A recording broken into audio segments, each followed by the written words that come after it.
Ce jeudi 7 juillet 2022, elle s'est offert une séance de cinéma grand spectacle en famille, à l'occasion de l'avant-première du film Thor, Love and Thunder.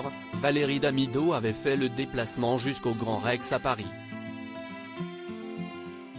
Et pas seule, la populaire présentatrice de DSCO avait embarqué avec elle ses deux enfants désormais adultes, Roxane et Norman, pour découvrir le nouveau volet de la saga avec Nathalie Portman et Chris Hemsworth. Cette dernière, dessinatrice de talent, est très proche de sa mère avec qui elle a souvent collaboré devant la caméra, Victoire Bono, ou sur les planches d'une bande dessinée, La terrible époque des soupules acryliques. Vêtue d'une robe dorée, elle était rayonnante pour poser en famille. Norman, bien plus rare en public mais qui expose souvent son corps de rêve sur Instagram, était plus sage, dans une veste noire. Comédien, celui-ci avait également participé à l'émission de France 2 Le Grand Oral et fait la fierté de sa mère et de sa sœur dont il est très proche.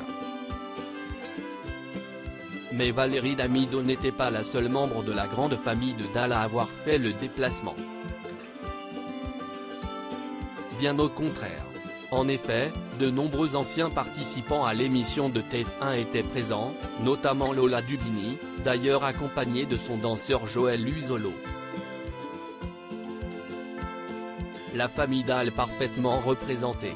Bien qu'éliminée en premier lors de la dernière saison, la jeune actrice et humoriste et son partenaire semblent être restés très proches et étaient plutôt tactiles sur le tapis rouge. Autre danseuse arrivée dans la dernière édition, Elsa Bois était souriante devant les photographes mais pas de traces de son petit ami et ex-partenaire, Michou. La jeune femme était accompagnée d'une amie. Malama Chavez, elle aussi émouvante candidate de la saison 11 de Danse avec les stars, avait fait le déplacement, magnifique dans une courte robe rouge. Et pour l'occasion, elle avait retrouvé la non moins sublime Morgane Soukramien, ex-Miss Réunion, issue de la même promo que la Tahitienne. Enfin, Jean-Baptiste Monnier, qui a lui aussi foulé les parquets de danse pour TF1 l'année dernière, était d'humeur taquine, déchaîné sur le tapis rouge. Il a joué avec le marteau et l'humoriste John Rachid, avec qui il semble très ami. Dans les autres invités, on a pu compter sur le présentateur Alex Good, toujours de bonne humeur, et sur l'acteur Gilles Alma, venu en solo, lui qui vient de se séparer de la mère de ses enfants après de nombreuses années de mariage.